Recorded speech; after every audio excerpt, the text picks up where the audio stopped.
Na sua visão, quais são os principais desafios enfrentados na promoção da igualdade racial em espaços educativos?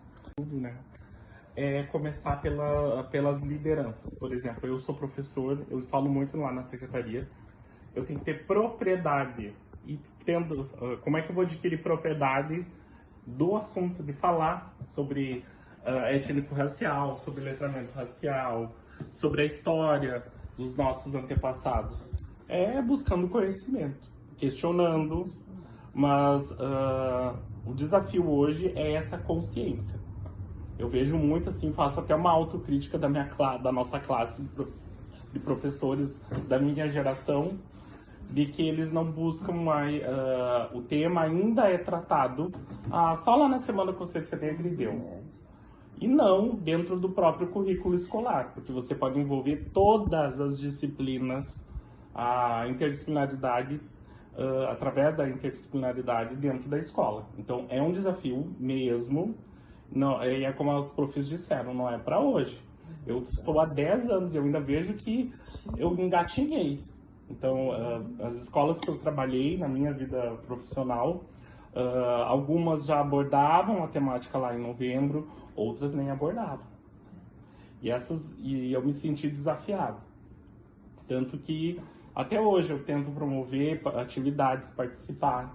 Mas o que eu vejo como o maior desafio é os meus colegas professores buscarem e terem propriedade sobre a temática antirracista. Não é só discurso, é prática. Como é que eu vou fazer na sala de aula? Enquanto escola, o que a escola vai fazer para prevenir, né? Para conscientizar, não é nem prevenir. Eu acho que é conscientizar da igualdade, né? A igualdade da questão do cabelo, que nem todo mundo tem o mesmo cabelo. O tom da pele não é igual, mas a gente mora num país diverso e que eu sou afrodescendente, já tenho a pele um pouco mais parda, como a gente diz. Outros meus sobrinhos já têm o olho verde da pele branca, mas como a prof disse, eles sabem que os antepassados deles foram descendentes ou foram africanos que foram escravizados aqui. Então, e o que mais me motivou isso foi o fato de que na minha infância a minha mãe sempre falou o que meu avô falava, né? Meu avô ele é negro, ele é negro da pele preta e ele tinha aquela coisa de progredir, como a Graça falou. Então,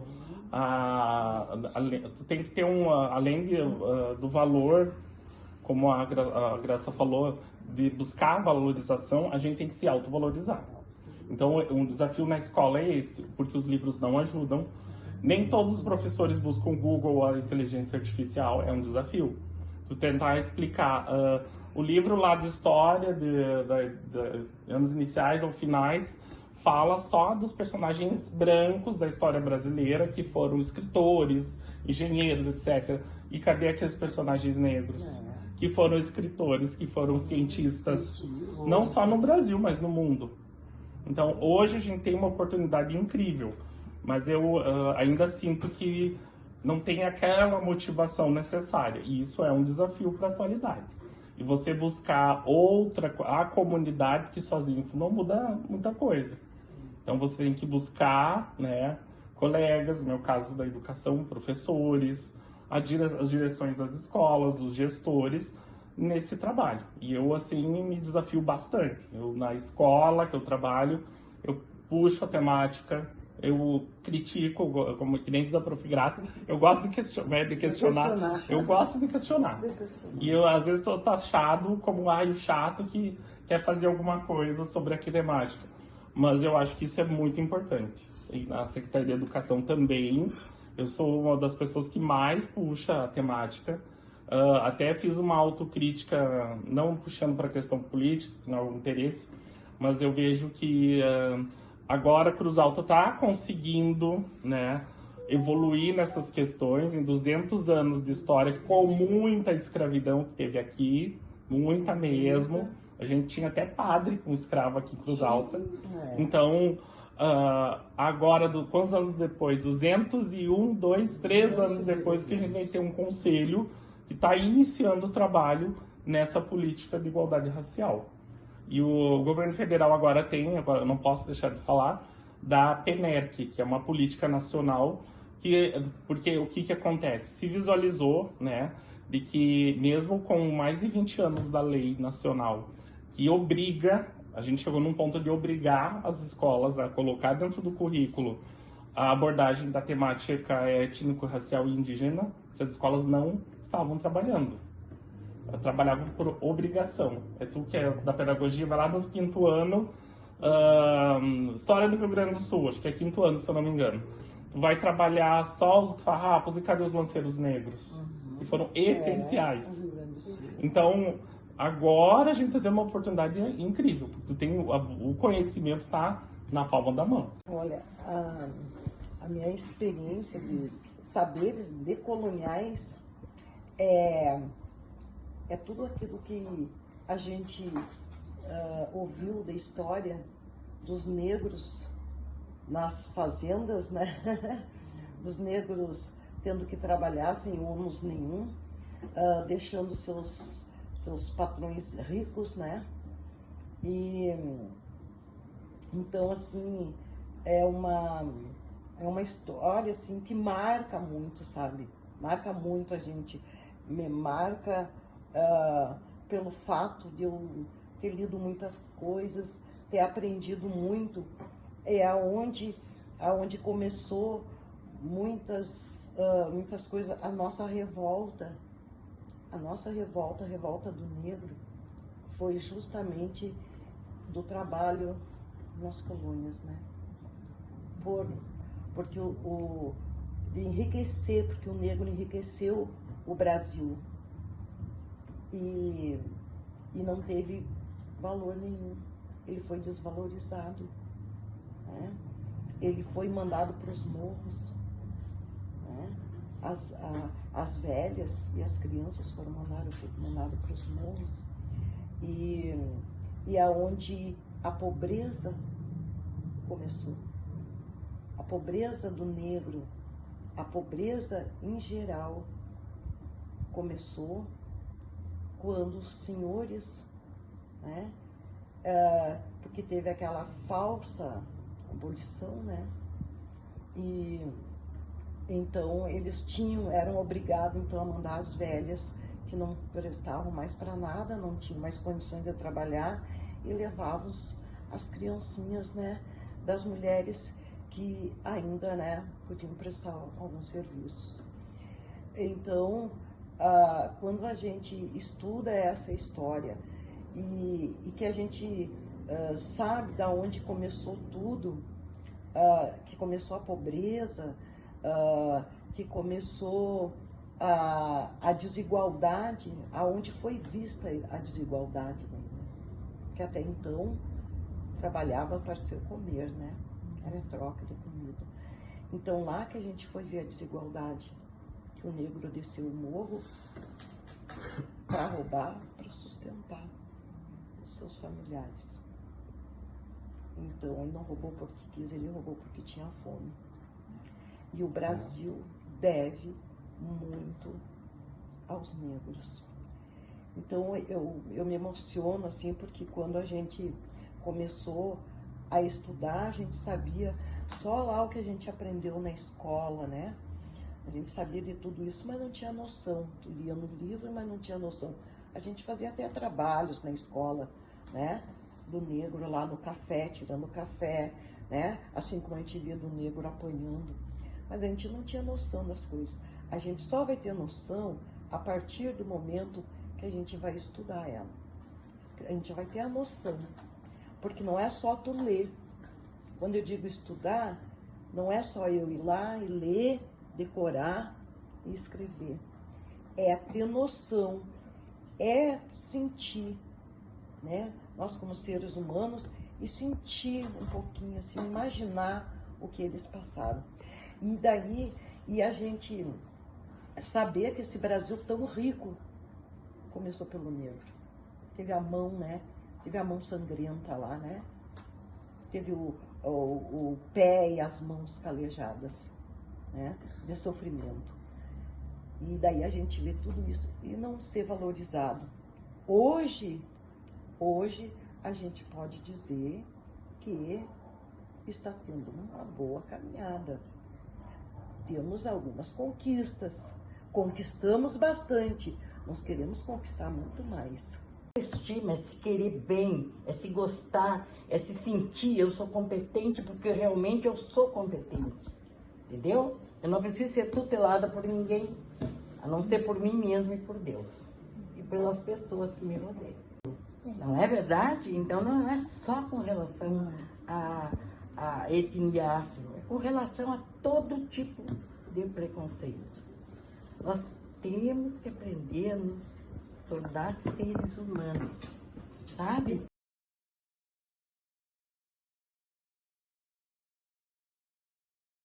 De que maneira a formação acadêmica pode ir além da teoria e efetivamente contribuir para transformar as estruturas de poder que perpetuam o racismo? Recentemente, a UFSM sofreu ameaças de massacre direcionadas a estudantes negros, LGBTQIA+, e feministas, evidenciando o avanço do discurso de ódio. Como o poder público municipal, em articulação com a universidade e os movimentos sociais, pode proteger a diversidade e enfrentar essas ameaças, garantindo que a educação antirracista e a luta por igualdade racial não sejam silenciadas pela violência e pela intolerância? Da comunidade preta e da comunidade LGBT, ela passa uma informação de manifestação de ódio. Porque quando a gente se manifesta, a gente também traz toda aquela dor, né? Toda a história, né? Que a gente quer avançar, mas eu não concordo que seja uma questão de manifestação de ódio, mas sim de uma defesa. Porque quem é preto, é nós que vivemos o dia a dia do preconceito, do racismo, na dificuldade de entrar no mercado de trabalho, na dificuldade de a gente poder entrar numa universidade, na dificuldade de a gente poder estar podendo estar no meio da sociedade sem poder estar se defendendo todo momento. Então é uma forma de a gente se defender contra o preconceito, contra o racismo, contra as ameaças, é a gente se impor, né? Então a gente que é LGBT, eu também sou LGBT, então a gente que é LGBT, a gente que é negro, a gente tem que estar sempre à frente, a gente sempre tem que estar mostrando que a gente é não melhor, que a gente não é melhor do que ninguém, mas que a gente pode sim fazer diferente, fazer com que as pessoas nos aceitem e principalmente que nos respeitem, né? Então, as pessoas interpretam a nossa manifestação como uma ameaça, como uma manifestação de ódio, né? Quando a gente faz uma parada LGBT que vai acontecer em Cruz Alta, dia 23 de outubro, a primeira parada LGBT em Cruz Alta, pode ter certeza que para uma cidade conservadora, que Cruz Alta né, para algumas pessoas vai ser uma forma de ameaça, de afrontamento, e não é isto, porque toda manifestação, toda a junção, como as pessoas estão juntando todos os gays, todas as palavrinhas, né, que as pessoas usam, né, para nos afrontar, né? Mas não, isso é uma forma de a gente mostrar que a gente cada vez está mais unido, que é o que a gente busca, né? Que a gente está em busca de políticas públicas, que a gente está tentando combater o preconceito, a intolerância, né? Então é uma forma de, através dos manifestos, através das nossas atividades, que a gente faz, a Semana da Consciência Negra, a Parada LGBT, a Semana da Umbanda, a procissão de Ogum São Jorge, que hoje existe em Cruz Alta. Isso é uma forma de não afrontar ninguém, mas sim ocupar os nossos espaços, né? Eu acho que a gente está livre para ocupar todos os espaços, sendo branco, sendo negro, sendo hétero ou sendo LGBT. Eu acho que a gente tem que ocupar todos os espaços, né? E as pessoas com certeza interpretam como um afrontamento, né? Mas é uma forma de a gente poder se defender. E não digo que a gente não afronte mesmo. Tem momentos que a gente tem que afrontar, realmente. Senão, a gente não consegue avançar. E dentro da política, né, eu digo que é bem difícil, né, dentro de um governo, né, a gente sempre tem que estar provando o porquê disso. Por que nós queremos fazer uma parada LGBT em Cruz Alta? Por que é importante discutir cultura afro-brasileira dentro das escolas, não só em novembro, mas todos os meses? Por que nós precisamos ter professores negros dentro das escolas? Né? Nós também temos que ver essa necessidade, né? Que às vezes nós começamos a quebrar algumas barreiras, né? Então nós queremos saber se lá na Escola Catarino nós temos 10 professores. Quantos professores negros tem dessas 10 pessoas? Né? Então a gente tenta, com o conselho, a gente consegue avançar nessas políticas e cobrar, né? Que é o nosso papel hoje como conselheiro, mas também como coordenadoria, né? Hoje a gente é referência a nível de estado, né? Cruz Alta agora está entrando na Senapir, que é um órgão que defende a questão da cultura afro-brasileira a nível nacional, que tem verbas no Ministério da Igualdade Racial, e Cruz Alta não estava dentro desse sistema, né? Com a nossa organização, hoje a gente está dentro. Professora Daniela, como a educação infantil, sendo o primeiro contato formal da criança com o ambiente escolar, pode ser um espaço de militância e defesa da educação antirracista? Quais estratégias pedagógicas a senhora utiliza para trabalhar os saberes decoloniais e a igualdade racial com as crianças pequenas? Trabalhar, focar o cotidiano, a realidade, né? O que vem de fora para nós, procurar desenvolver, procurar ensinar, né? Procurar trabalhar de uma forma sempre lúdica, né? De uma forma prazerosa, porque a criança, como eu já falei, a criança só aprende através do brincar. É através do brincar que ela consegue fazer um entendimento, aprender, através do brinquedo. A aceitação, acho que também é importante. A aceitação em questão mais, como nós já havíamos falado, né? Vem da família. Né? Essa questão, hoje eu não encontro, né, nenhuma dificuldade, hoje não encontro, a criança hoje na minha turma não está demonstrando nenhum preconceito, né?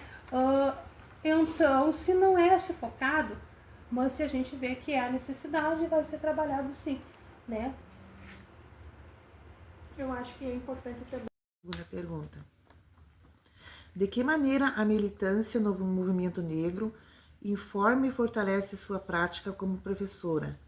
E qual o papel da escola em diálogo com a comunidade negra na formação da identidade e autoestima das crianças negras, combatendo o racismo desde a primeira infância? Falei, né? Trabalhar a questão da raça, trabalhar a questão da cor, vem do que vem de fora, né? A gente procura trabalhar aquilo que há necessidade. Para a criança pequena, é tudo muito, digamos assim, mastigado, né? Aí, como o Evandro falou, a história do negro. É importante trabalhar com os pequenos a história, que foi o negro antigamente. Se é importante, vamos se trabalhar. Não é importante, não vamos se trabalhar. né? Ah, é importante trabalhar o preconceito? Vamos trabalhar, não é importante, não estamos vivenciando no momento, naquela turma, essa situação, não se trabalha. A gente trabalha de acordo com a realidade da criança, com o que a criança vem de fora nos trazendo. É em cima dessas bases que a gente trabalha, né? Faz a parte pedagógica. O preconceito na escola é trabalhar a identidade dele, ele aceitar o cabelo dele como ele é, independente do outro achar bonito ou gostar ou não gostar, porque ele se deparando, ele tem a identidade dele firme, ele se deparando com qualquer preconceito, aquilo não vai abalar ele, não vai ferir ele, porque ele tem a identidade dele firme, né? Desde pequeno. Eu acho que Né? Eu assino a Leiturinha, são livros infantis, né, para contar para as crianças assim, pequenininhos, curtinhos, e tinha um que era: eu não sou igual a você, você não é igual a mim. Aí eu contei a história para eles e a gente trabalhou vários dias sobre a história ali, sabe? Eu fiz uma caixa ali com um espelho, daí eles abriam a caixa, eles se olhavam no espelho, daí eles diziam, tipo, como é que é o seu cabelo? Daí eles olhavam o cabelo dos colegas e diziam, o meu é diferente do fulaninho, assim, sabe? Então a gente foi mais ou menos um mês nesse tema, assim, pra eles entenderem que nem todo mundo é igual, né? Na verdade, cada um tem seu jeitinho, sua personalidade. Sua cor de pele, seu cabelo, a diferença de cabelo, cor de... Praticamente sempre é através das brincadeiras, né? É através das brincadeiras que eles conseguem fazer um entendimento. Sempre tendo aquele cuidado, né? De não ser aquela coisa massacrante para eles. Porque a criança pequena é tudo muito curtozinho. Então tu tem que ter sempre esse cuidado também.